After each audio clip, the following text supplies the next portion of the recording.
Oi, Excelência, boa noite, tudo bem? Olá, boa noite. Esperar Boa o. noite, doutora. Tudo bem? A gente está esperando boa noite aí, Ju, Giliane, Cris, o pessoal que está entrando, Kimberly, Leoneide, Duilana, tudo bem? Boa noite a todos. Ah, ele tá entrando aqui agora ele.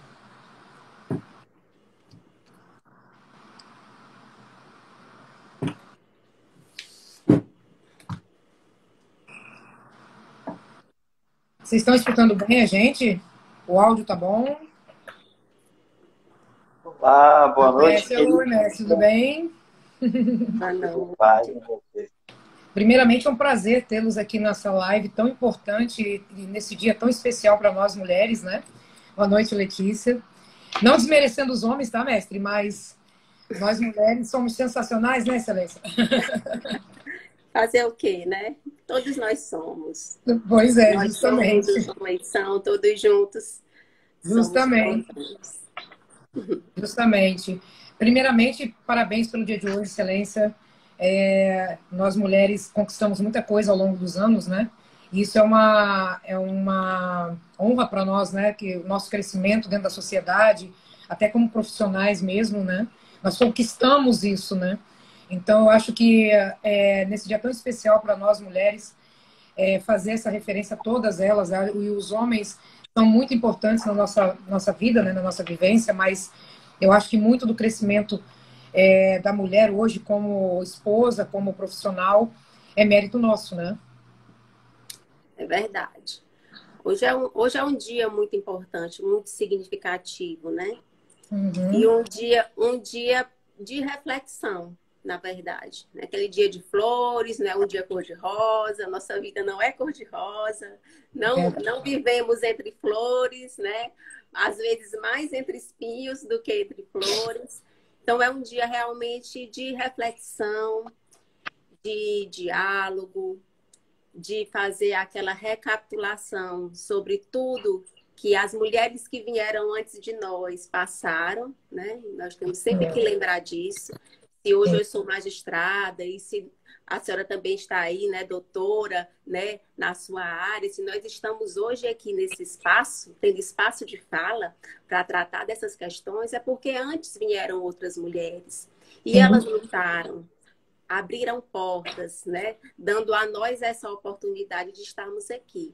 Então, eu sempre começo a reflexão lembrando e agradecendo por essas mulheres terem existido, por terem lutado, né? E em respeito a elas, em homenagem a elas, é que a gente deve continuar lutando, porque existem muitas mulheres e meninas que ainda vêm aí uhum. atrás, né? Vêm depois de nós, e elas precisam encontrar um campo mais limpo, com menos obstáculos para seguir. Então, hoje é um dia de reflexão, de homenagem a essas mulheres, reflexão sobre tudo que já foi construído nessas lutas, né, que foram travadas, né, de muitos anos, de muito sofrimento, muito sangue, muita dor. Então, esse respeito a elas, nossa homenagem a elas, né?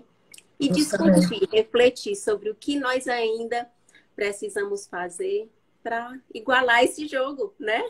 Justamente, justamente.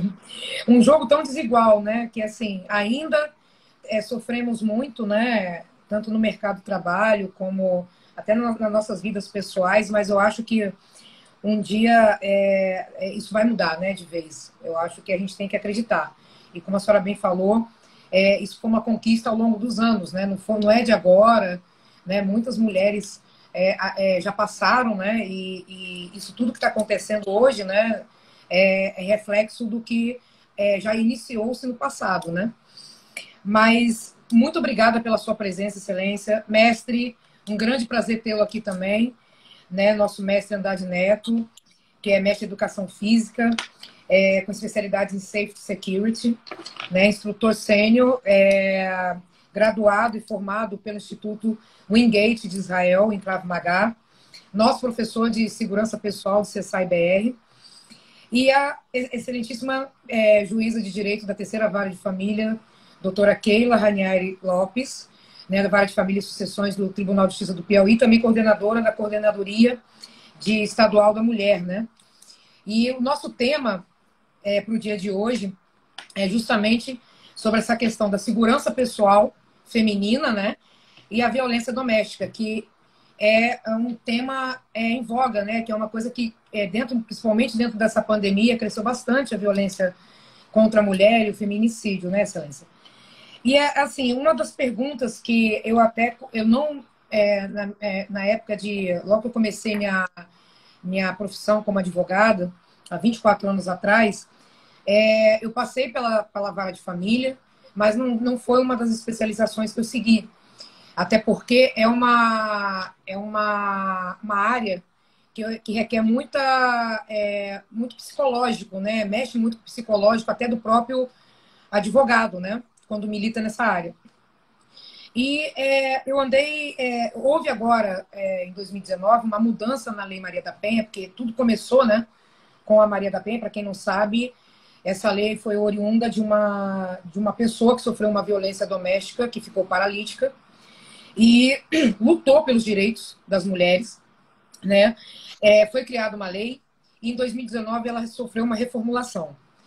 E eu gostaria que o senhor falasse um pouco sobre essa lei, o que significou a criação dessa lei para nós, mulheres, em termos de lutarmos pelos nossos direitos contra a violência doméstica.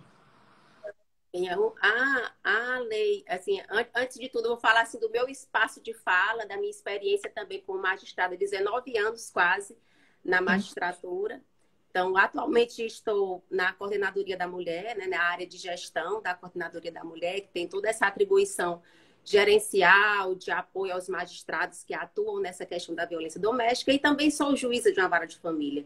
Então, essas questões relacionadas à violência doméstica, elas estão muito interligadas com o meu dia a dia nos feitos relacionados à família, porque inevitavelmente chegam lá também essas questões, né?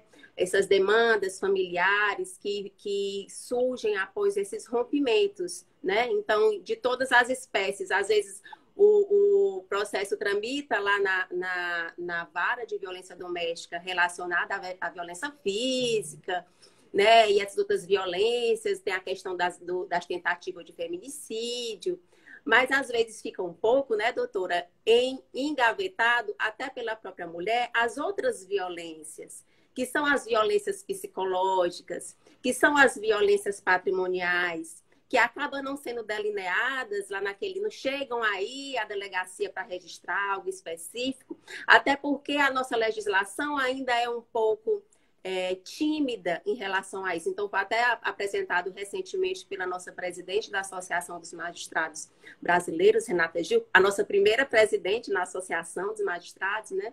Foi apresentada essa semana o projeto Basta, que inclusive inclui essas questões ainda na nossa legislação em relação a essas outras violências que as mulheres também sofrem. Pois bem, a Lei Maria da Penha foi um grande avanço, mas ele só existiu depois que o Brasil foi condenado, né? Teve essa condenação internacional por conta do caso específico da Maria da Penha, mas é bom lembrar que a Maria da Penha era uma mestre, uma mulher estudada, né? Ela conheceu o marido enquanto cursava o mestrado na USP.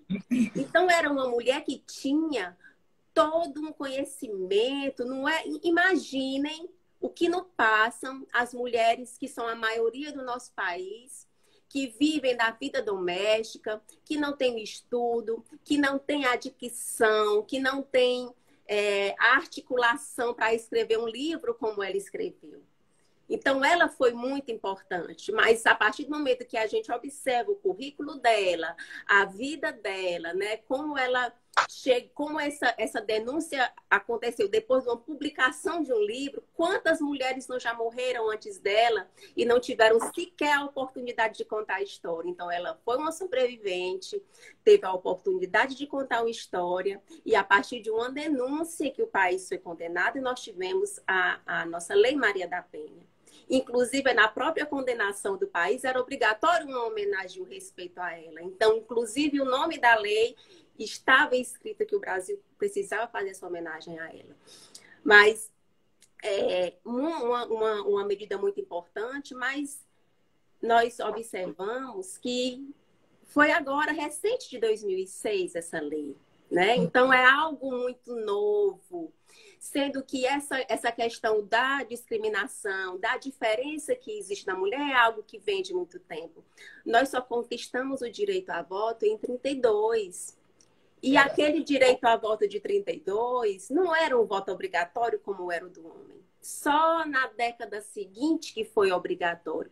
Então, hoje, não tem 100 anos dessa conquista. E mesmo assim, né, 70 e poucos anos, quase 80 anos, dessa conquista efetiva do voto obrigatório, nós só temos 15% de representação no Congresso Nacional.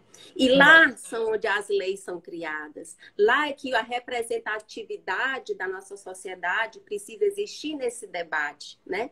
E aí eu fico muito feliz em hoje aqui, nesse bate-papo, né, falando no Dia Internacional da Mulher, ter a presença do professor Andrade aqui, porque essa é a grande sacada na minha concepção. Nós precisamos dos homens tratando dessa questão. Sim. Enquanto for só as mulheres sozinhas, precisou de uma condenação internacional para o Brasil cumprir. Então, acredito, eu vejo, na minha concepção de Keila, analisando essas circunstâncias todas históricas, eu vejo que não dá certo lutar sozinho. Nos meus casamentos, eu celebro casamentos, quase toda semana eu celebro casamentos, eu sempre falo o seguinte para os noivos, eu costumo falar, que o casamento é uma estrada. Os dois estão seguindo num carro, numa estrada, de repente tem um galho no meio do caminho. Quem vai descer? Se só um descer para tirar, até tira, mas é mais difícil. Então, os dois descendo é mais fácil. Então, a violência doméstica, a violência contra a mulher de uma forma geral, é um obstáculo para a sociedade inteira. Não é só da mulher, é do homem também. Então, os dois juntos têm que descer e puxar o galho juntos. Eu até aqui Teresina, né? É uma capital que é bem quente, e eu costumo até fazer uma referência, quando eu dou esse exemplo, um galho no meio da estrada, meio-dia no sol de Teresina. É difícil de tirar pra caramba, viu? Porque o sol não ajuda e uma pessoa tirando sozinha é mais difícil. Então, o homem precisa entrar também, entrar nessa batalha, nessa guerra, porque é difícil superar todas essas crenças que nossa sociedade carrega. E essas crenças são as que alimentam a violência doméstica e a violência contra uma mulher de uma forma geral. Então, nós temos a Lei Maria da Penha, nós temos esses vários projetos de lei em tramitação, né? Como até o pacote básico que eu mencionei. Mas eu comparo sempre assim, cobrança para o judiciário, para agilidade, para ser mais rápido, diminuir recursos, julgar mais rápido. Mas tudo isso é depois que aconteceu o crime. Então, eu vou acionar a Lei Maria da Penha depois que a violência já aconteceu. Eu vou acionar a lei do feminicídio depois que a violência já aconteceu. Né? Nós tivemos, no Natal passado, o registro de, no mínimo, 6 mulheres que morreram na noite de Natal. Inclusive, uma delas, uma magistrada. Então, a lei vai ser acionada depois. Então, eu gosto muito de usar, assim, comparações, mas é como se fosse uma hemorragia. A pessoa chega com hemorragia no hospital, ao invés de ir lá costurar, né? Onde está saindo o sangue, lá onde dá a hemorragia, eu só trago baldes para segurar esse sangue. O sangue já está derramado, eu tenho que atacar lá na origem. E eu acho que essa reflexão, que nós precisamos amadurecer mais, porque nós temos muitas leis. A Lei Maria da Penha é maravilhosa, nós temos muitas legislações, projetos tramitando, né? Somos elogiadíssimos por conta da nossa Lei Maria da Penha, mas elas tratam depois do ocorrido. Vamos tratar o antes, para que não chegue à violência. Então, eu vejo muito por isso. O que é que motiva? Que crença é essa que nós temos, que o homem tem, de que é superior, e a crença que nós, mulheres, temos, não só são os homens, nós também, mulheres, temos essa crença de que nós somos mais frágeis, de que nós somos menores do que eles, porque é isso que nós vimos, assistimos os nossos pais, assistimos na sociedade, né? Então, existem essas crenças que precisam ser trabalhadas pela sociedade como um todo. pelos homens e pelas mulheres, né? Verdade. E é nesse ponto que eu vejo que nós precisamos trazer os homens para esse debate. Eu, no meu tribunal, quando eu tenho observado isso, e isso me incomoda, aí quando eu me incomodo eu falo, olha, eu tô achando que isso não é legal, né? Então, quem me conhece aqui, que algumas pessoas que entraram aí na live me conhecem, eu digo que sou intrometida, porque eu falo. É o seguinte, a gente faz o evento do Dia da Mulher, de março, falando de mulher, mas só tem mulher falando, só tem mulher ouvindo, e nós vamos ficar dentro do quadradinho falando umas para as outras, nós já sabemos de tudo isso, e acaba, não vai ter, qual o resultado que vai ter? Nenhum. Nós precisamos trazer os homens para a brincadeira, né? Eu falo, tem que trazer para a conversa, tem que trazer para o debate. Olha aqui, ó, minha festa, o professor Andrade aqui, discutindo com a gente, né? Porque assim nós vamos mostrar. Eu gosto muito de uma música da Kel Smith, que é Girassol, que tem um trechinho que fala assim: eu sei que cada um só tem a vista da montanha que escalar. Isso então aí. eu tenho a minha visão. O homem tem a dele. Eu preciso juntar porque eu só tenho a minha de mulher. E a dele, homem, como é que ele sente isso? O que é que ele acha disso que eu estou mostrando, do que eu estou vivendo? Aí sim a gente vai construir juntos, porque tanto mulheres como homens querem paz, né? Verdade. Então, a construção vem dos dois. E enquanto não existe essa junção mesmo de ideais, um diálogo maduro, né? Porque o homem também sofre, ele tem muitas pressões. Ele não pode brincar de boneca.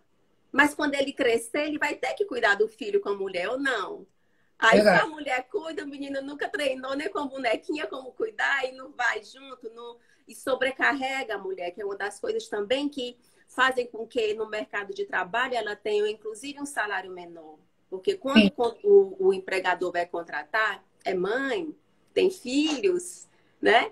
Aí já tem essa limitação de acesso, já limita também até a questão salarial feminina. Porque não existe essa divisão de tarefas, essa sobrecarga de trabalho é algo que realmente cansa, né? Porque a mulher tem essa sobrecarga, ela tem que fazer, ela tem que ser perfeita, igual propaganda de margarina, tudo pronto, de todo mundo feliz. Tem que estar arrumada, tem que estar feliz, tem que estar todo mundo pronto. E isso sobrecarrega muito a mulher. Isso impede, inclusive, ela galgar espaços maiores nos poderes federados de uma forma geral, como nós observamos, né? No poder legislativo, nós observamos no poder executivo, nós observamos no poder judiciário, a ausência dessas mulheres nas cúpulas. E nessas cúpulas são os locais onde as decisões são tomadas, né? E é necessário que as mulheres estejam lá, porque as decisões de uma forma geral, tanto no processo legislativo como no judiciário, elas são destinadas às mulheres também, né? Mais de 50% são destinadas às mulheres. Então, é necessário que essa visão vá tanto no poder legislativo, como no judiciário, como no executivo. Então, para mim, a Lei Maria da Penha foi um avanço tremendo. Mas não é só a lei. A gente precisa trabalhar mesmo além da norma, porque normas nós temos muitas, mas políticas públicas efetivas para executarem essas normas, pôr em prática, o amadurecimento desses debates, é que nós precisamos sempre abrir, né, oportunidades. Então, agradeço demais a oportunidade de hoje, nesse dia, podermos debater essas temáticas, né, assim, de uma forma leve, com a presença do professor Andrade, que eu sempre reforço que a presença do homem nessas discussões é algo, assim, riquíssimo, importantíssimo, para que a gente possa realmente construir uma sociedade diferente, né? Uma sociedade para nossas filhas, nossos filhos, para o futuro. Então, é isso. Então, a Lei Maria da Penha, ela foi um grande passo, né? Então, mas nós precisamos ir além e trabalhar para que não aconteça, de fato, e que ela nem necessite ser utilizada, né? Então, A senhora tinha falado até de uma juíza que faleceu agora em dezembro, foi aqui do Rio de Janeiro, e essa pergunta eu vou fazer até para o mestre Andrade, porque o mestre Andrade, ele ministra e é instrutor de cursos de defesa pessoal, até voltado para as mulheres, né? E eu acho isso muito, extremamente importante, até porque a mulher, ela precisa ter esse conhecimento de como se defender. Por isso que quando nós entramos em contato com o mestre, um dos pontos que nós conversamos bastante foi justamente isso, não voltar só a defesa pessoal para os homens, mas principalmente para as mulheres. E no caso, mestre, dessa magistrada que morreu aqui no Rio de Janeiro, a doutora Viviane Vieira do Amaral, ela foi morta pelo ex-marido, na Barra da Tijuca. Acho que o senhor deve ter acompanhado esse caso, na frente dos filhos menores, né? E lhe faço uma pergunta importante.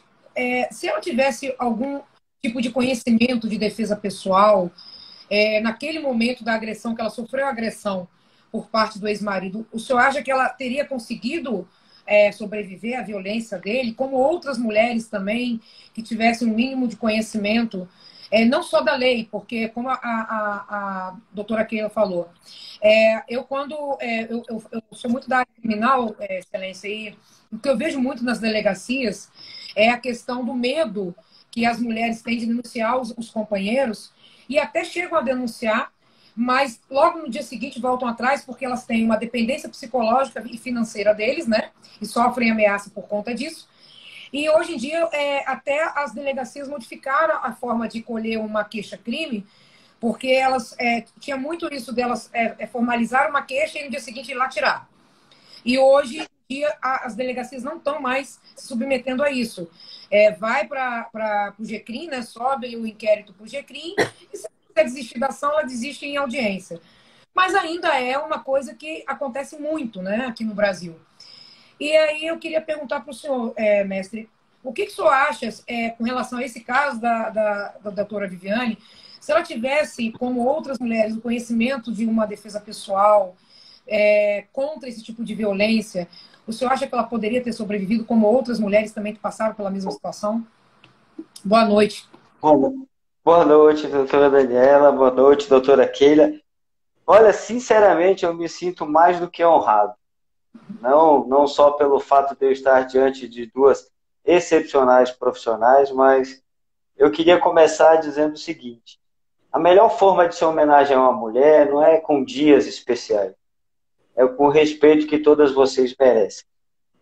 Então, assim, eu fico muito contente em poder participar e poder tê-las, eu diria, como amigas. Doutora Keila, além de conterrânea, excepcional atiradora, tá, Daniela? Excepcional atiradora. Olha, preciso renovar meu curso, viu? Faz tempo que eu atiro. Nos conhecemos exatamente fazendo isso. Segurança e defesa pessoal. Mas sendo bem objetivo com relação à sua pergunta, os dados que nós temos do Fórum ou do Anuário Brasileiro de Segurança Pública não são nada agradáveis. Se considerarmos de 2011 a 2018, o Brasil atingiu 4.589. Então, isso quer dizer, 458.900 mortes violentas. E aí a gente inclui todas as características. E aí, especificamente no caso que a senhora colocou aí do Rio de Janeiro, eu tenho que fazer realmente um adendo maior para pontos que a gente precisa fazer exatamente hoje, refletir. Fisiologicamente, a mulher é mais frágil do que o homem. Estou falando fisiologicamente. Constituição física, ela, mesmo com o maior preparo que eu possa dar a nível de treinamento, ela não vai conseguir o aporte físico para isso. Então, a gente precisa delimitar alguns pontos. Treinar defesa pessoal, o ato físico propriamente dito, vai impedir? Não. Não é o Krav Maga, não é nenhuma modalidade de luta, Muay Thai, o que for. Eu tenho 50 anos treinando. Não me habilita a uma ação ou reação. O que precisamos colocar é o que a doutora Keila colocou muito bem. O Brasil, ele infelizmente hoje, ele se enquadra num provérbio chinês. Quanto maior o número de leis, maior o número de ladrões. Por quê? Nós temos leis para tudo, mas elas não se encaixam porque o que falta na nossa sociedade, aí eu vou bem direto, puxar a orelha do homem, um pouco de sociabilidade. O homem não é consciente de suas responsabilidades para com a segurança da mulher. Se eu atentar aí para o lado da criação, quando Deus nos criou, ele falou, da sua costela farei uma varoa idônea. Então, assim, eu discordo de muita coisa do que é dito, de que vocês, mulheres, aí eu coloco, a questão da mulher, ela tem que isso, tem que aquilo, ela pode estar, ela pode, deve se conquistar e devemos respeitá-las, porque vocês têm uma capacidade imensa. E aí, do ponto de vista segurança. A segurança, assim como a saúde, o conceito de saúde, ele é muito parecido com segurança. Tanto é que é parte da saúde ter segurança. Então, não é o conceito do físico propriamente dito.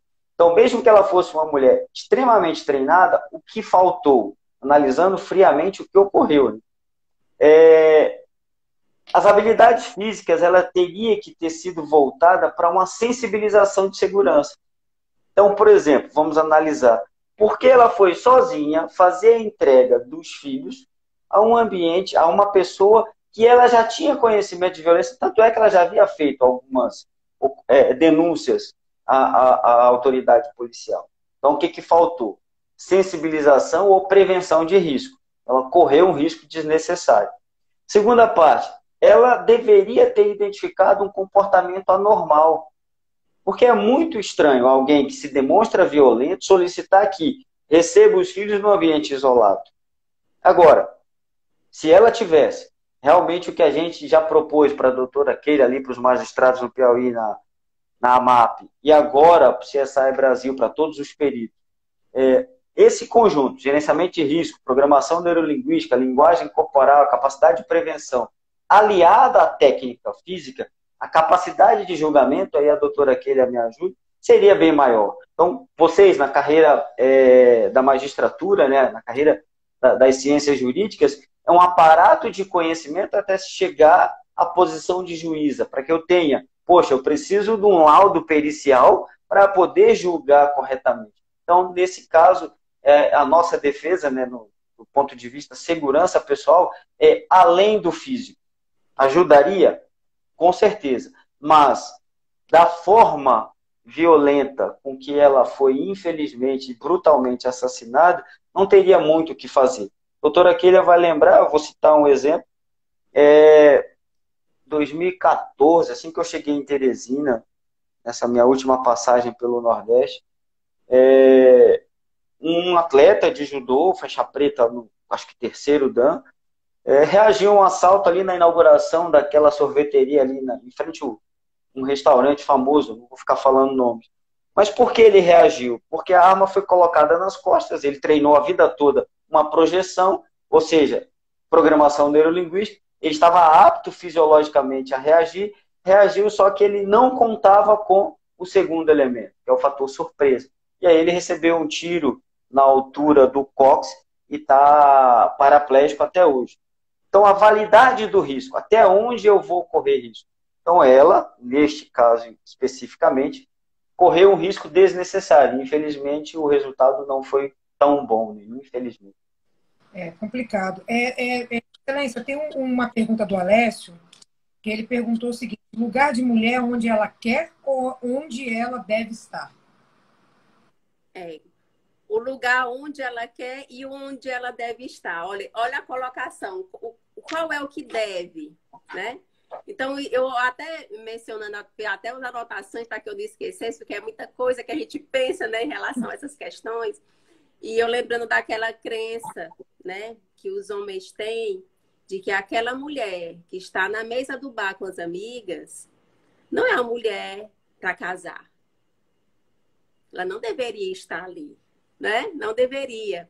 E aí existe já essa configuração de que a minha mulher também não pode, de que a minha mulher não deve usar essa saia, que esse cabelo não. E aí vai se juntando esses ciclos, né? Essas crenças que vão sendo carregadas. e até aceitas pelas mulheres, né? Como eu falei, essas crenças também carregam, realmente não posso, eu tenho que tirar, e daí vai agravando, né? Essa situação vai se repetindo, até que ela está envolta em um ciclo de violência que culmina, né, com as violências propriamente ditas, tanto psicológicas mais graves, porque essa já é uma psicológica, que vai culminar mais futuramente, muitas vezes, né, nas próprias violências físicas. Então, o que eu gosto de pensar é o lugar do homem. Qual é o lugar do homem? Porque a mulher lutou muito, doutora, para conquistar espaço lá, para ser motorista de ônibus, para ser piloto de avião, lutou para ser astronauta, e o homem não lutou. Ele parou, ele tem que lutar também. Lutar para conquistar aqui espaço. O espaço do que a mulher faz bem, de cuidar de casa, de cuidar da família, de cuidar dos pais idosos. Ele tem que lutar. Esse espaço também é dele. A família também é dele. E tem que lutar junto. Então, a mulher lutou, lutou, lutou, conquistou o espaço que era do homem, entre aspas, né, dela também. Conquistou esse espaço e ficou sobrecarregada com o outro. Então, o homem tem que lutar por esse espaço que também é dele. Dividir esse espaço que também é dele. E assim... de uma forma mais democrática, participar do todo. Porque aí ele vai sentir onde é que é a maior necessidade do filho, a necessidade de um cuidado, né? Então, eu acho que a gente tem que imaginar por esse aspecto. O lugar do homem qual é? Por que o lugar do homem também não é o de cuidar do filho? Por que quando a casa está bagunçada, a mulher é criticada e o homem não? A casa é dos dois, né? A casa é da família, é da filha e do filho. Então, eu chamo a reflexão qual o lugar do homem nessa relação da vida doméstica, da vida em casal, da vida em sociedade. Porque a mulher conquistou dela, o homem precisa conquistar também. Bem, a gente ensina vocês a conquistarem, a lutarem por esse espaço, porque a gente já tem essa experiência da luta por esse espaço. Então, a gente precisa de aliados. Então, nós somos as suas aliadas. A gente sabe quanto tem homem sofrendo, homem com depressão, porque precisa segurar um perfil que não é o dele. Então, quantos relatos nós não temos de homens que se apresentam com essa dificuldade porque tem a obrigação de, perante os amigos, perante a sociedade, manter uma pose, um perfil de que não é natural dele, porque ele é exigido. Se não fizer, ele é excluído daquele grupo, sofre bullying, né, dos amigos, porque não aceita esse perfil. Então, ele sofre demais. E nós entendemos que esse sofrimento é algo que ele não precisa sofrer tanto. Então, é algo que é conjunto. Eu me preocupo, é um sofrimento que me causa também uma angústia. E todas essas crenças, elas são trabalhadas com amor, com empatia. Então, da mesma forma que eu sinto que colegas nossos na magistratura que não conseguem expor o sentimento, porque não podem demonstrar uma fragilidade, às vezes é uma doença, é uma depressão, e não pode demonstrar essa fragilidade e sofre sozinho. Então, o problema dele é um problema meu também. Assim como eu preciso que ele enxergue o problema da mulher, também como um problema dele, porque nós vivemos numa sociedade única. Todos nós precisamos ter essa empatia. Então, eu vejo muito no amor, na solidariedade, a cura desses problemas da nossa sociedade. Olhar para o homem sendo solidária com ele. E ele olhar para a mulher sendo solidário com a mulher. Porque nós somos um só, né? A sociedade ela é única. Então, eu acho que esse olhar, essa empatia é que precisa ser realmente plantada em cada um de nós, nas nossas filhas, nos nossos filhos. Porque o discurso, ele é muito bonito, né? Tá escrito bonitinho ali na Lei Maria da Penha, tá escrito bonitinho no livro, mas na hora do exemplo, o filho não vê. A mãe tendo a participação igual. O filho não vê, a criança não vê a mulher participando na hora que liga a TV no tribunal só vê homem, todos de toga só vê homem, no Congresso só vê homem. Então, qual é o exemplo? Então, ele no discurso escuta uma coisa e na prática é outra. Então, isso machuca também o homem. Então, nós precisamos amadurecer esse debate nesses termos. Iguais, de todas as formas, em todas as vivências, em todas as atribuições na sociedade. Verdade, Excelência. Tem uma pergunta aqui da Kimberly, que eu vou fazer para ambos, porque envolve as duas partes, né? Que ela perguntou o seguinte: legítima defesa versus implicações jurídicas. Eu, como praticante de defesa pessoal, ainda tenho receios de usar em uma possível situação de risco. Quando luto, deixa eu só ver, quando tudo que é me ensinado é não hesitar quando a minha vida ou a vida das pessoas que eu amo esteja em risco. O que vocês dois, cada um na sua área, poderiam fazer, falar com relação a isso? Que realmente é um tipo de questionamento que é muito feito, né? Porque quando nós agimos em legítima defesa, independente de realmente ter acontecido isso, seja armado ou não, acaba que nós vamos para uma delegacia, nós vamos, aberto um inquérito, às vezes é denunciado, nós somos denunciados, até que se prove que a pessoa agiu em legítima defesa, é capaz até, dependendo do crime, chegar ao tribunal do júri. Mas eu queria saber, nessa questão de defesa pessoal, o que vocês poderiam me falar com relação à questão jurídica? O que até onde nós podemos ir para poder não ter uma implicância jurídica tão aprofundada e sermos condenados injustamente por conta disso?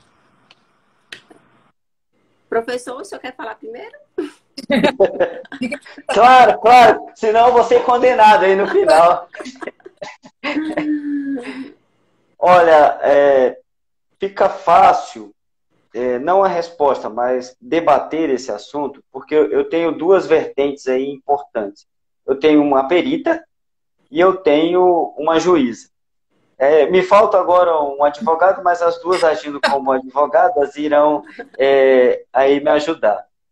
Então vamos lá, Kimberly, né? Isso. Kimberly, é o seguinte: as raízes da legítima defesa no sistema jurídico brasileiro é bem antigo. Então, mais ou menos, aí a doutora Keila vai poder corrigir, caso eu me equivoque, é o direito, né, a faculdade de rechaçar uma ação, uma agressão provocada a si ou a outrem, tá? Usando dos meios moderados. Aí tá. Esse é o grande problema.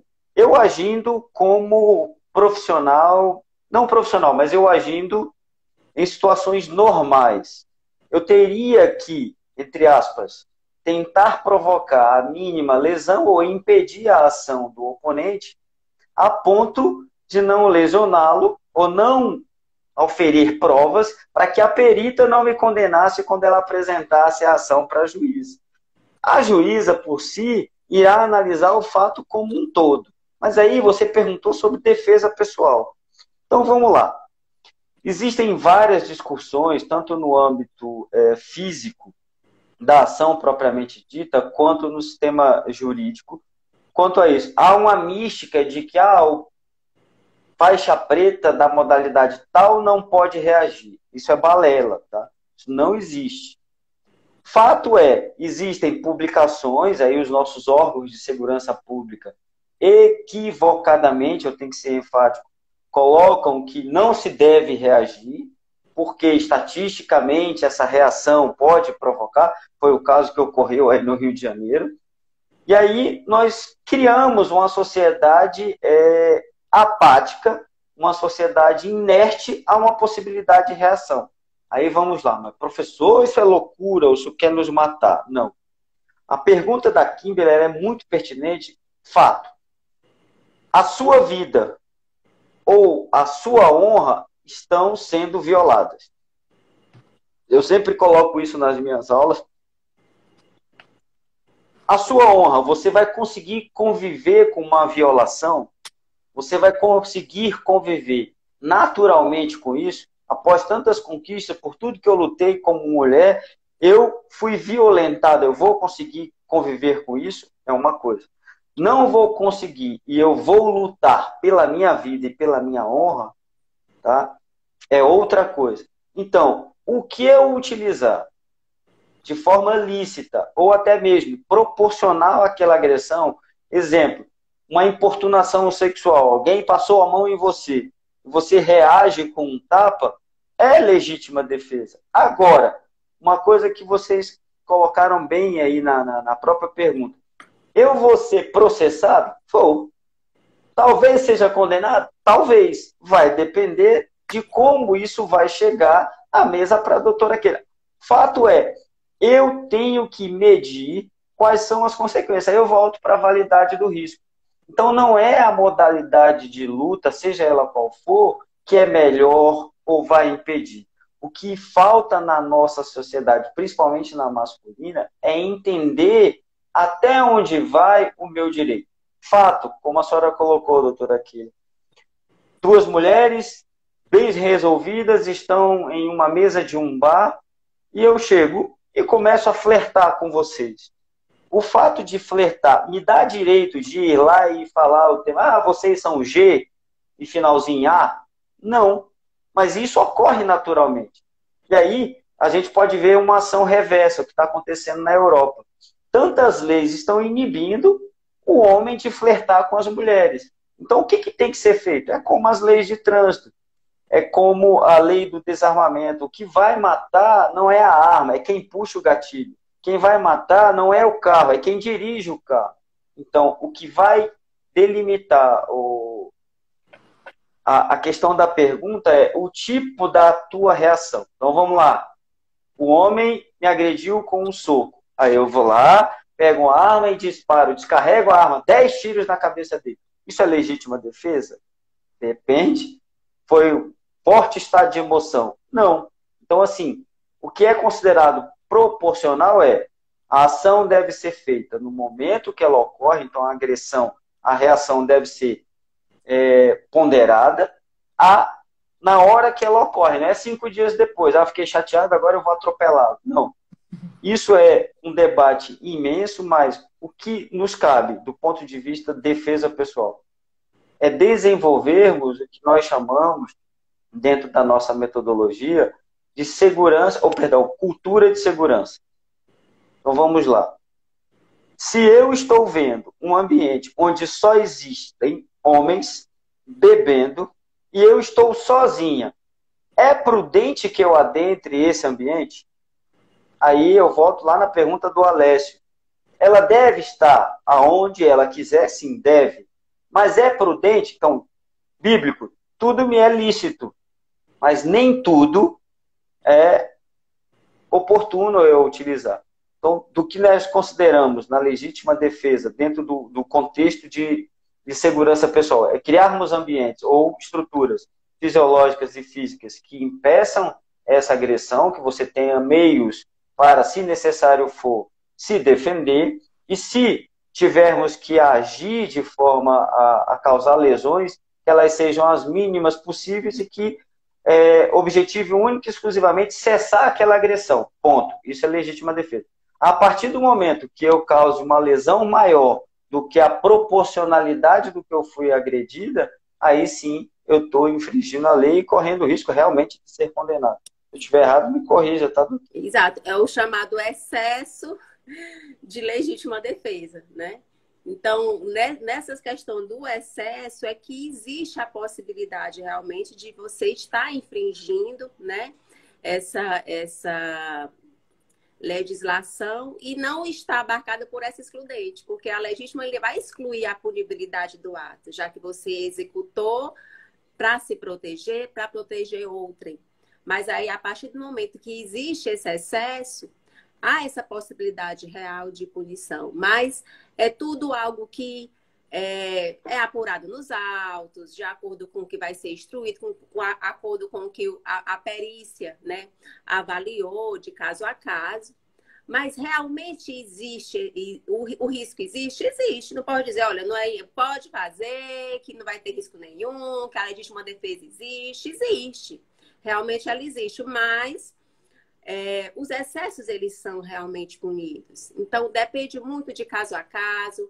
A prudência, ela sempre tem que ser utilizada, mas A gente entende também que no momento em que está acontecendo esse ato, você está ali envolto naquela situação e realmente você nem tem tempo efetivo para refletir exatamente naquele momento se eu estou com excesso ou não estou. Você está ali querendo salvar a sua vida. Então, é bem complicado você fazer, em uma só pergunta, fazer uma análise de todas.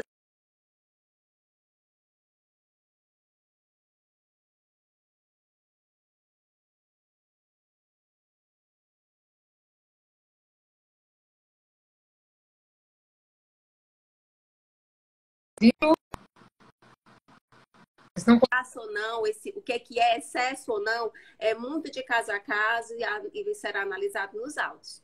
Agora, com certeza, existindo uma lesão ao outro, lógico que vai existir, tem que ir para a delegacia, vai ter processo, vai ser apurado, então disso você não se exime. Então, em relação à condenação ou não, vai ser realmente de caso a caso. Então, no caso, assim, como o Rafael está falando aqui, a defesa pessoal deve ser proporcional à ameaça, né? É como ele falou que aprendeu com o mestre Andrade Neto. Exagerando, Rafael. Poxa, eu queria agradecer aqui, me permita, Daniela, a uma pessoa especial, que acho que a doutora Keila vai lembrar, de eu falar o nome aqui. Doutora Euvanice, prazer lhe ter aqui, viu? Para mim é Elvinha, tá? Professora, para você é Elvinha, para mim é a musa. É verdade, é verdade. Abraço, Elva. Então, mestre, ele falou isso, né? Então, no caso, a defesa pessoal deve ser proporcional à ameaça, né? Mas, em cima do que ele falou, o que acontece? Naquele momento ali do ambiente, do que está acontecendo, da ameaça que a mulher está sofrendo, eu não sei se dá tempo de pensar, o psicológico da gente dá tempo de pensar como nós vamos agir, né, para não deixarmos que a violência seja tão grave, né? No caso, vamos pensar no ambiente que nós estamos vivendo dentro dessa pandemia, que é um ambiente de casa, né? Muitas pessoas ficaram, maridos e esposas ficaram isolados dentro de casa. Confinados, né? Isso. E nós vimos, Excelência, eu acho que a senhora deve ter tido esse tipo de...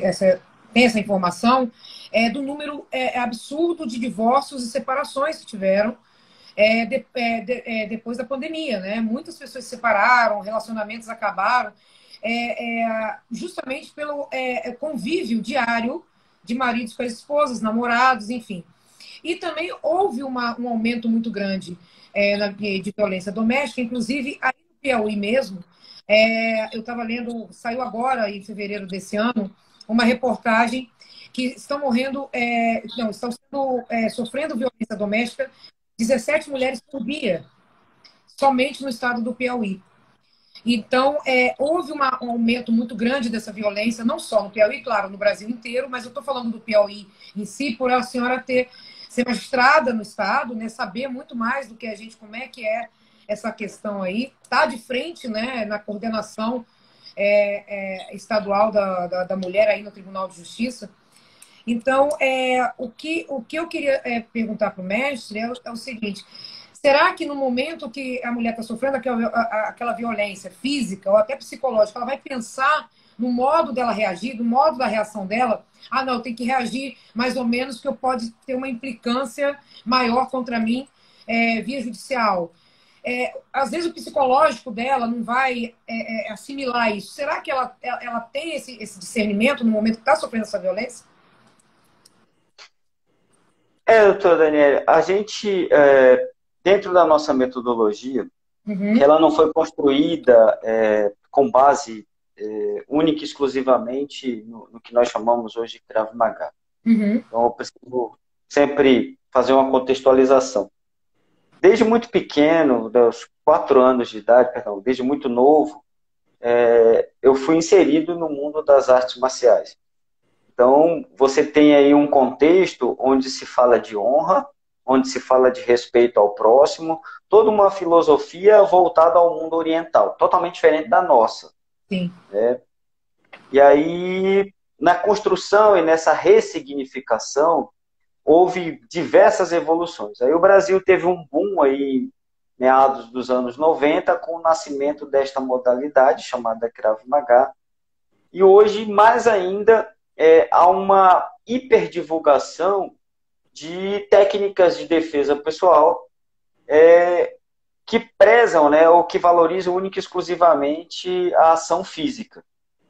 Mas devemos considerar que todas as valências físicas, elas são treináveis. Por exemplo, o que nós estamos fazendo aqui, mesmo sendo um bate-papo, nós estudamos, então nos capacitamos técnica e psicologicamente, e também estudamos os temas ao longo da carreira, e a nossa vivência social, a nossa experiência de vida, nos dá uma posição, uma postura para tomada de decisão. Então, quando falamos de uma agressão, por exemplo, se num país como o Japão, a gente apontar o dedo e fazer este movimento, que para nós é básico, para eles é uma ofensa. Eu estou me referindo ao órgão genital deles. Então o que é comum para mim não é comum para uma outra cultura. Então, por exemplo, a doutora Keila sabe muito bem disso, para nós é vantajoso, aliás, confortável falar, porque somos piauienses, e para mim mais ainda por também conhecer o Rio. Uhum.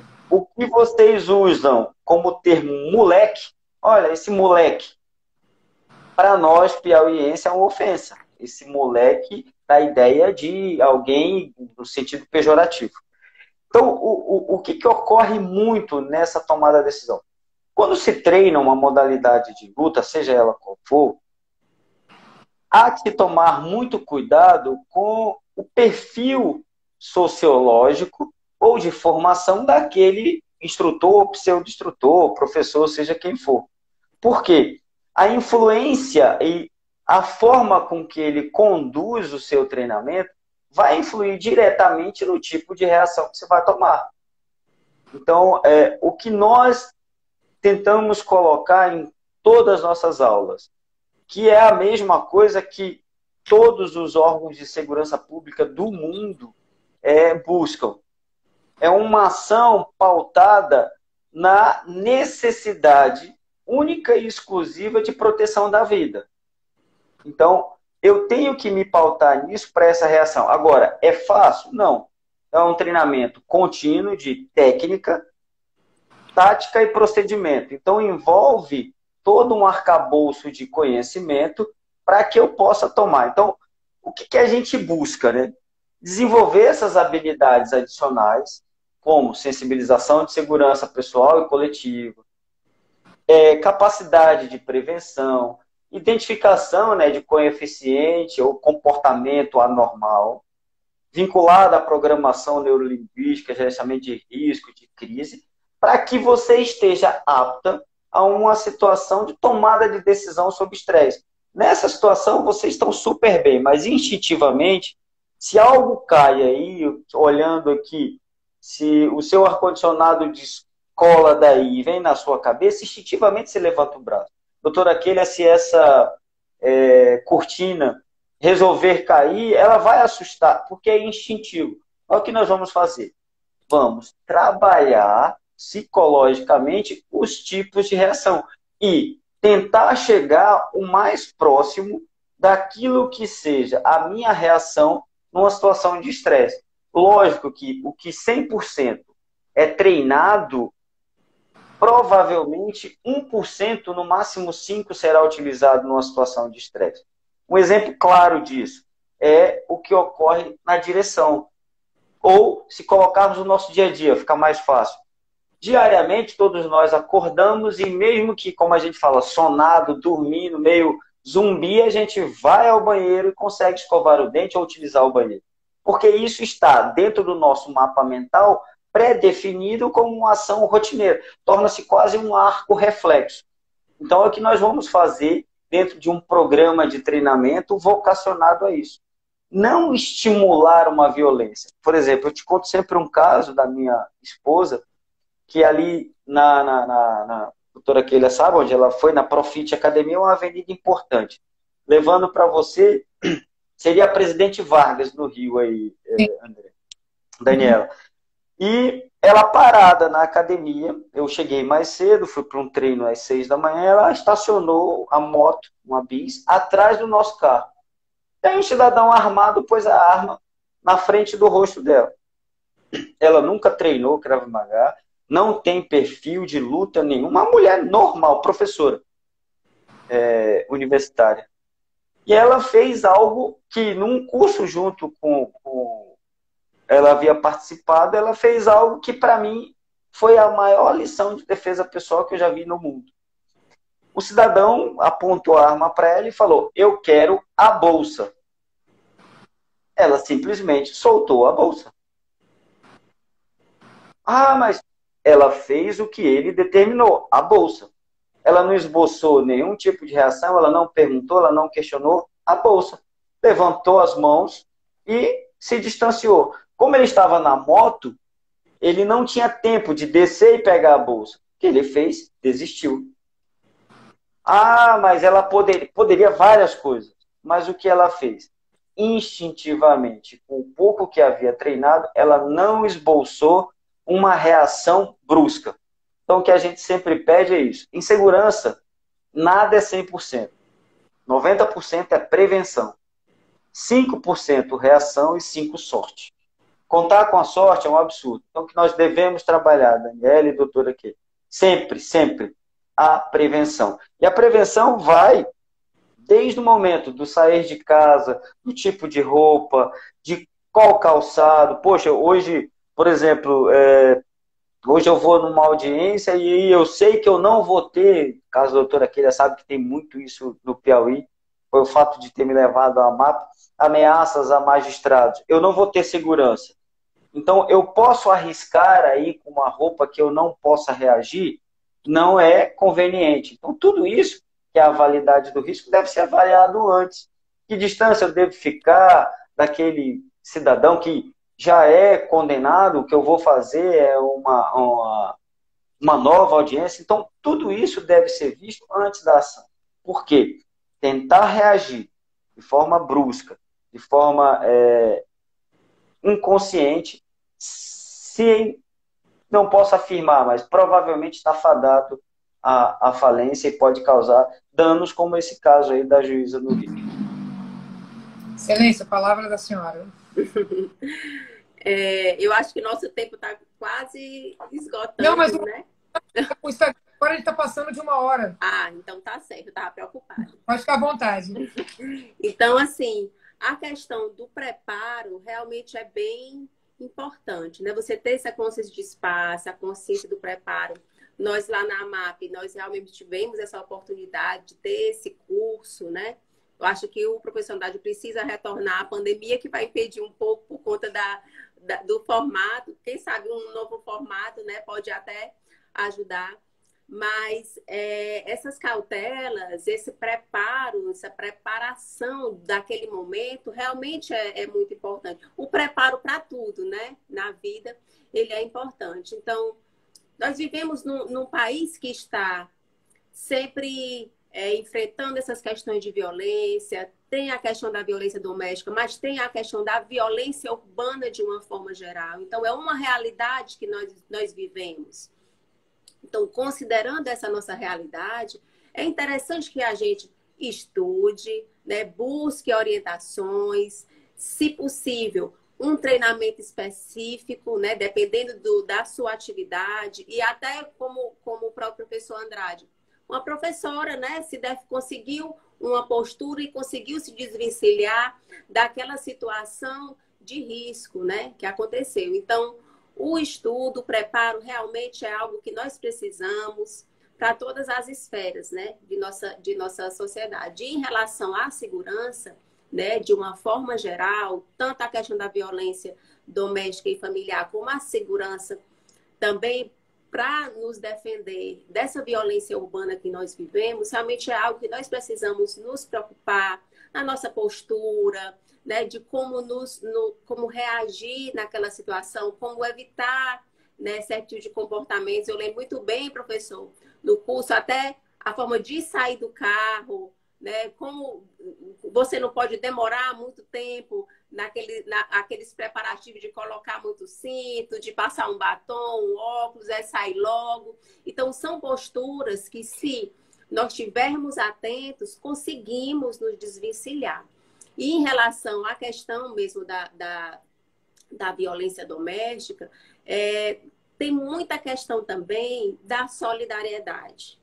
Nós vimos recentemente, né, notícias do uso, né, da divulgação da campanha Sinal Vermelho. Então, a campanha Sinal Vermelho foi uma campanha que foi encabeçada pela AMB, na Associação dos Magistrados Brasileiros. Inclusive, eu faço parte da AMB Mulheres. Então, surgiu ali aquela campanha que o CNJ comprou. Então, hoje é um grande movimento que tem salvado vidas, mas salva vidas como? Com a solidariedade.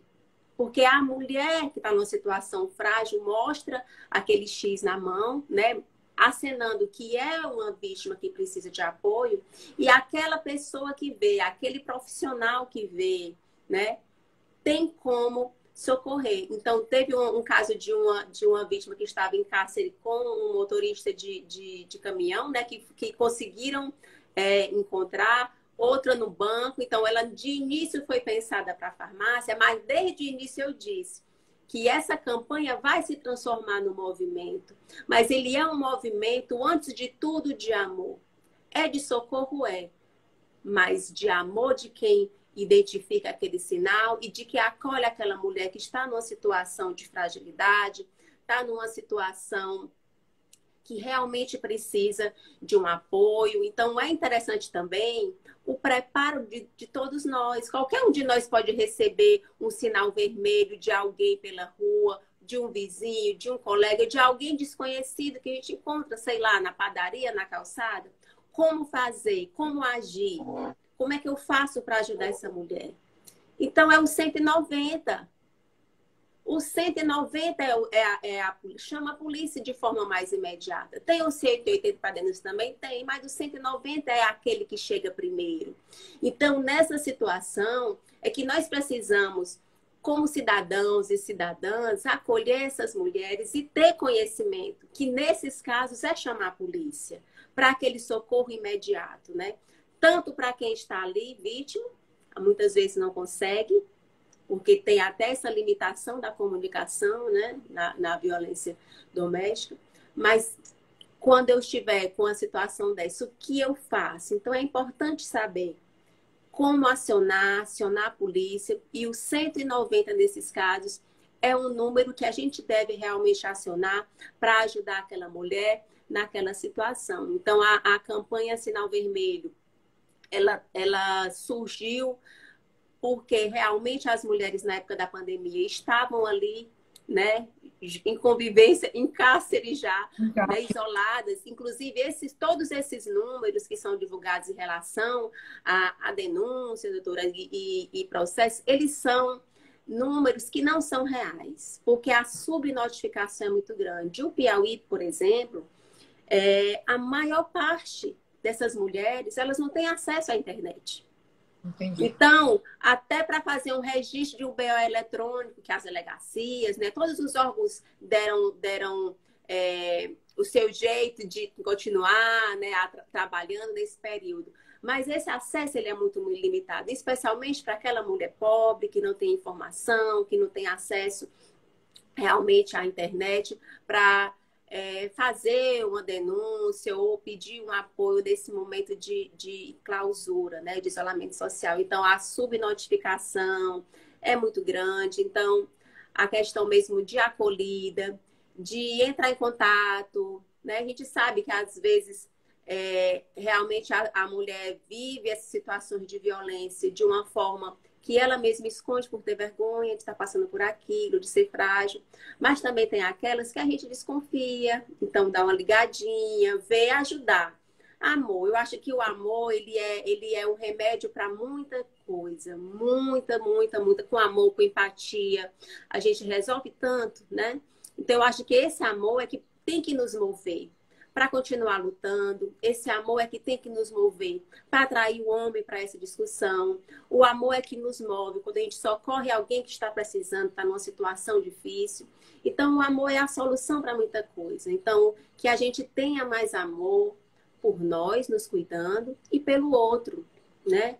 Porque com esse amor a gente consegue dissolver essas crenças e construir um mundo melhor, por amor aos nossos descendentes, por amor ao mundo, né? Que nos acolheu tão bem, e a gente precisa também deixar um mundo bom para quem vem à frente. Respeito e agradecimento ao que nós recebemos, deixar um mundo bom, um mundo melhor para quem vem à frente. Então, eu digo muito assim que o meu propósito de vida é deixar uma sementinha boa, que quando eu me vá, ela cresça e brote algo bom para o mundo. Então, se cada um pensar nisso, dando mais amor, dando sua contribuição para mudar o mundo, a gente tem como construir, sim, um mundo diferente, né? Então, eu acho que isso é que nós precisamos sempre construir, alimentar debates construtivos para construir um mundo melhor para todos, para os homens, para as mulheres, para todos os gêneros, né? Que nós temos vários. Então, todos estão acolhidos nesse mesmo planeta, nesse mundo, né? E um mundo melhor é que todos nós queremos. É isso aí, excelência. Inclusive, para quem não sabe, se não conseguirem fazer a denúncia via telefone e que queira se dirigir a uma delegacia, não precisa ser especificamente a delegacia da mulher, né? Pode ser qualquer delegacia próxima da sua residência. Exato. As pessoas confundem, acham que só na delegacia da mulher que ela consegue resolver a denúncia, né? Mas não precisa. Pode ir numa delegacia, dirigir a uma delegacia comum, próximo da sua residência, para poder fazer a queixa-crime, né? Exatamente. Mas no caso de urgência, 190. Sim. 190 que vem mais rápido. Inclusive, com essa nova lei que teve a Maria da Penha, né, essa mudança que teve na Lei Maria da Penha, as autoridades policiais elas já podem fazer a medida protetiva, né, de urgência, né? Decretar a medida protetiva de urgência sem precisar de uma liminar do magistrado, né? Teve essa mudança também, não é isso? Exatamente. E também teve uma mudança que muito significativa, que é a questão do encaminhamento desse homem em situação de violência, né? Porque, né, desse agressor em situação de violência para terapias individuais em grupos que são chamados grupos reflexivos. Porque às vezes isso se repete. Então a reincidência ele é muito alta porque ele continua envolto às vezes, né? Normalmente são crimes de penas menores, como ameaças, são penas pequenas. Então, existe aquele ciclo que ele vai se renovando, né? E quando ele se submete a um grupo reflexivo como esse, que ele vai ser trabalhado com as técnicas específicas para desconstruir toda essa crença que ele tem em relação à masculinidade, em relação à relação dele com as mulheres do mundo, com as mulheres da família, com a mulher, com filhos. Então, essa desconstrução que os grupos reflexivos conseguem fazer, já demonstram nos tribunais que já têm essa experiência, uma diminuição significativa da reincidência. Então, foi uma grande novidade também da Lei Maria da Penha, poder encaminhar esses homens logo lá na medida protetiva para esses grupos reflexivos. Porque lá no início, logo, ele já começa a participar e isso já pode também abrir a oportunidade para se quebrar esse ciclo de violência, que é justamente aquela questão lá do sangradouro, trabalhar lá na origem, para que não exista essa repetição e a continuidade desses ciclos. Porque também a gente observa em vários estudos que existe essa renovação de ciclo que vem de outras gerações. Então, já é algo que já vem de outras gerações daquela família. Tanto do agressor, do chamado agressor, como também da mulher em situação de violência. Existem esses ciclos que precisam ser rompidos. E várias estratégias nós precisamos tomar para que esse ciclo seja rompido. Às vezes, a sentença não consegue fazer isso. E esses ciclos, esses grupos reflexivos, eles já trabalham nessa questão desse ataque a essas crenças relacionadas à questão da masculinidade e tem mostrado bons números em relação à diminuição da reincidência. Inclusive, nós aqui no Tribunal de Justiça do Estado do Piauí estamos trabalhando intensamente para, nesse primeiro semestre, a gente consiga instalar nossos grupos online para alcançar todo o estado, porque já tem grupos em Teresina, grupos em outras cidades como Picos e Parnaíba, que são cidades de maior porte aqui do estado, mas a pandemia realmente ela traz esse obstáculo para o encontro pessoal, então a gente já está com esse projeto para, nesse primeiro semestre, já possibilitar essa ampliação desses grupos para que esse tipo de reflexão não deixe de acontecer por conta da pandemia. Né? Então, é algo também muito interessante que teve na alteração legislativa última agora, de 2020, na Lei Maria da Penha. Muito bacana, Excelência. Tem o Luiz falou, inclusive, o seguinte: concordo em absoluto. No entanto, se não mudarem o principal, que, a meu ver, é a consciência, quer dos cidadãos, quer momentaneamente, acho que é isso, das forças policiais. Acho que foi isso que ele quis dizer. Eu preciso só colocar aí para o Luiz. O Luiz é um instrutor de Krav Maga de Portugal, está falando de Lisboa agora, e é policial da Força Nacional de Segurança de Portugal. E assim, o professor Luiz Moreira é um extremo defensor exatamente do que a gente tem na vertente da modalidade Krav Maga, que é o além luta. É exatamente isso que a doutora Keila colocou. Eu só queria contribuir, que é a questão do amor. Se você olhar o Brasil, de acordo com a última PNAD, né, que é a Pesquisa Nacional por Amostragem de Domicílio, 70% da população brasileira já treinou ou treina alguma modalidade de luta.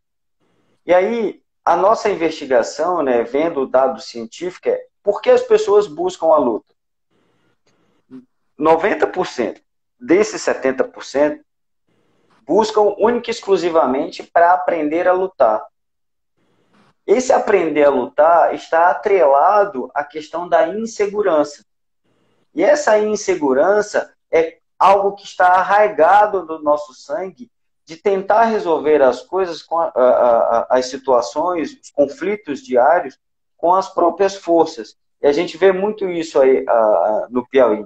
Até a doutora Keila, quero pedir perdão, estou falando com vocês agora, eu sou morador, residente de Brasília, né? Estou afastado da escola, por isso que a gente não está fazendo os cursos no Piauí. Mas não só no Piauí, mas no Brasil todo, em alguns países do mundo que eu já tive o privilégio de trabalhar e ter diversas operações, a gente percebe que essa cultura de masculinidade ou de machismo, ela é arraigada culturalmente. Então, o brasileiro em si, ele ainda é muito ríspido. O nordestino, mas ainda aí eu vou mais fundo. Piauí. Por exemplo, de forma alguma me constrange em falar que eu vi agressões dentro da minha casa. Meu pai agredindo a minha mãe. E nem por isso se desenvolveu um aspecto violento. Mas há a preocupação e um trabalho contínuo, porque mais difícil do que conquistar é manter essa postura.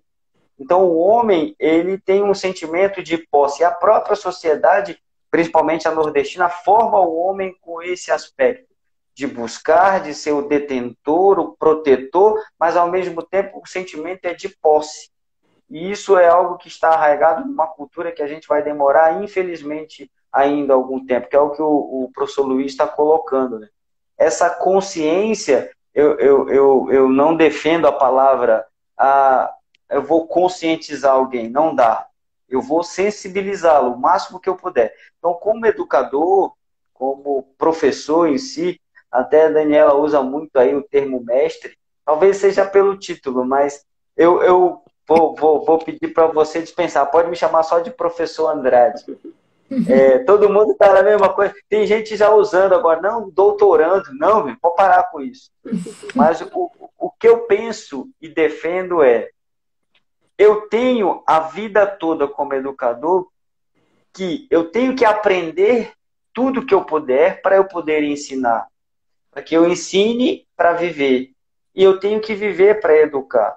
Porque de nada vale, por exemplo, a doutora Keila sabe, nós temos no Piauí uma das melhores índices de educação do Brasil. As melhores aprovações, os melhores colégios, segundo o IDEB e tal. Mas nós temos um índice muito grande de violência contra a mulher, de suicídio. Por que disso? Então, assim, a nossa sociedade, o que falta ainda é responsabilidade social e conscientização do que a gente precisa melhorar. E aí nós desenvolvemos o ano passado, finalzinho, até dezembro, um curso de extensão aí pela Universidade Federal do Piauí. Até a doutora Keila era a nossa convidada, ela passou para o doutor Cobiniano, que foi excepcional, mas sentimos sua falta, que seria a segunda mulher a falar. E este curso, ele visava exatamente isso, discutir alguns aspectos. Um exemplo, nós tivemos um caso que se tornou aí objeto de estudo e um dos casos mais recentes do total descaso e do despreparo de vários itens na segurança no Piauí e da postura das pessoas. O famoso caso do tio do café. Um determinado café, doutora Daniela, eu vou situar, um cidadão agredia verbalmente uma mulher e um policial que estava paisando terminou entrando em vias de fato e sacou a arma e tal. Tudo isso ocorreu com várias pessoas filmando, correndo risco, cadeiras voando numa pequena cafeteria, e uma pessoa filmando normalmente como se nada tivesse acontecendo. Como outros casos, que a mulher foi esfaqueada em frente a uma agência de um banco no centro da cidade, e as pessoas ficaram olhando, esperaram o ato acontecer para fazer alguma coisa. Então, falta empatia. Muita gente para filmar, mas não para ajudar. Então, falta exatamente o que a doutora Keila colocou super bem, magistralmente, a questão do amor, a questão da empatia. É isso aí. Mestre, eu chamo você de mestre pelo fato do respeito, né, e também da honra de tê-lo no nossa grade de professores do CSI-BR, que vai ser nosso instrutor, para quem não sabe, instrutor de defesa pessoal, aqui no Rio de Janeiro. O curso vai ser presencial, claro, né, e quero que todos que queiram fazer o curso do mestre Andrade vão ficar maravilhados. A doutora Keila já fez, vamos, né? Sim. E eu já quero bis.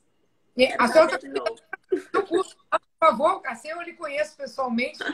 Apesar de que em maio eu estou indo ministrar curso para a Escola da Magistratura no Maranhão, que eu sou professora da Escola da Magistratura, para um grupo de magistrados, e vou dar uma passadinha no Piauí para poder lhe conhecer pessoalmente. Se ela me puder, será uma honra. Mas, assim, eu espero que todos que tenham assistido a live, eu acho que foi uma live incrível mesmo, porque esclareceu muitas questões. Aqui no Rio de Janeiro, principalmente, o mestre Andrade conhece bem o Rio de Janeiro, sabe que nós sofremos uma violência muito grande. Infelizmente, nós temos um índice de mortalidade muito grande aqui no Rio, não só com a mulher, mas com o cidadão em si, né? Eu acho que esse curso de defesa, até para nós profissionais das áreas periciais e também do mundo jurídico, é extremamente importante. Porque nos Estados Unidos eles fazem muito isso, eles treinam os profissionais, tanto os peritos quanto os policiais, tá entendendo? De uma forma diferenciada. E a própria população, claro que a lei lá é totalmente diferente daqui, o entendimento é totalmente diferente e funciona, né? A lei lá funciona, mas estou muito feliz, Excelência, da senhora estar fazendo esse trabalho no Piauí. Queria muito que esse trabalho fosse estendido para o país inteiro, que nós, mulheres, precisamos, sim, desse tipo de ação para melhorar a nossa segurança também. Acho que nós, mulheres, apesar de sermos considerados sexo frágil, mas nós somos muito fortes, sim, mas, infelizmente, ainda temos essa questão cultural, como o mestre Andrade falou, que é cultural mesmo, do brasileiro. Nós vivemos uma sociedade muito machista, né? E a mulher sofre muito com isso aqui no Brasil. Mas eu lhe parabenizo por esse grande trabalho que você está fazendo no Piauí. Li sobre o seu trabalho, parabéns. Eu queria muito que a senhora estendesse esse trabalho aqui para o Rio de Janeiro. Nós estamos precisando muito disso aqui. Mas espero que em breve isso seja nacional. E, mestre, estou lhe aguardando para ministrar esse curso maravilhoso, que eu sei que é um sucesso no Brasil e no mundo, né? O mestre Andrade é professor, instrutor no mundo inteiro.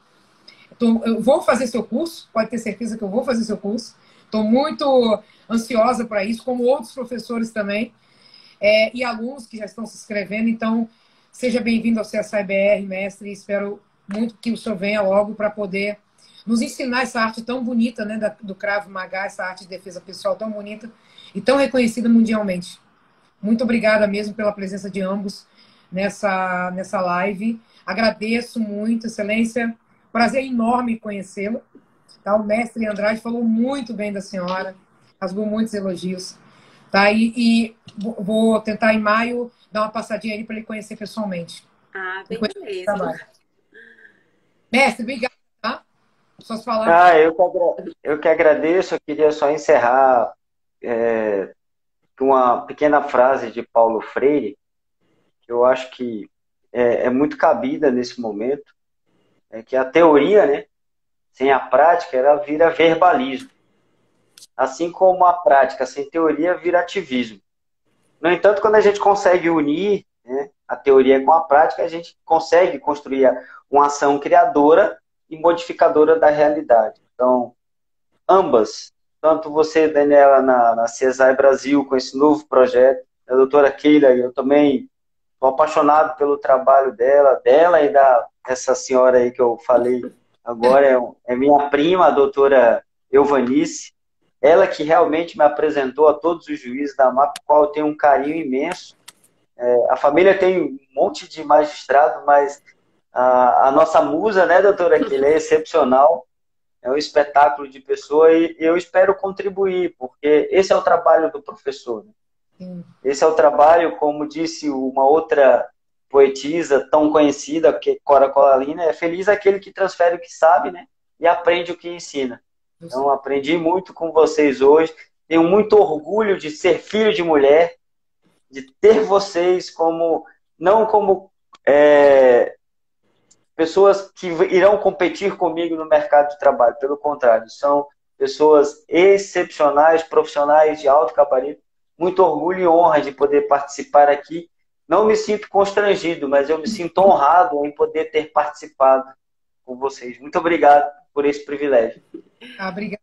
Eu também gostaria também de agradecer a esse presente, né, do Dia Internacional da Mulher, ter a oportunidade de debater.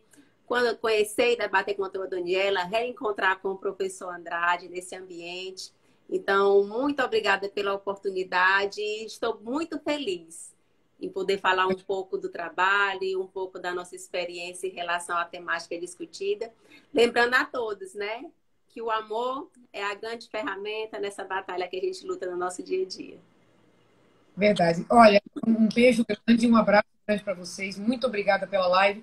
A todas as mulheres, um feliz Dia Internacional das Mulheres. Vocês são sensacionais, batalhadoras, guerreiros. Nós somos, né, Excelência?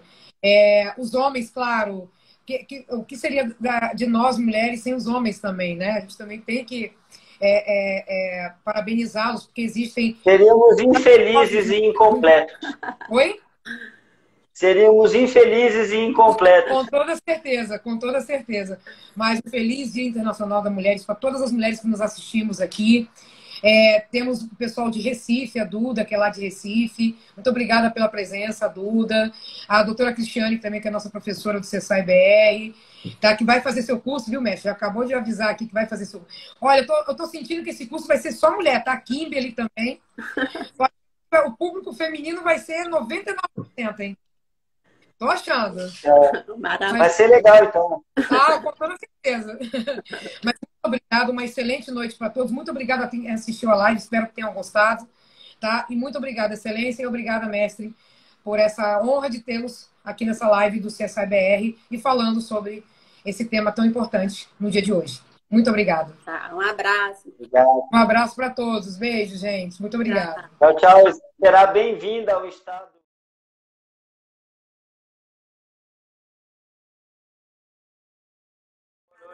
boa noite.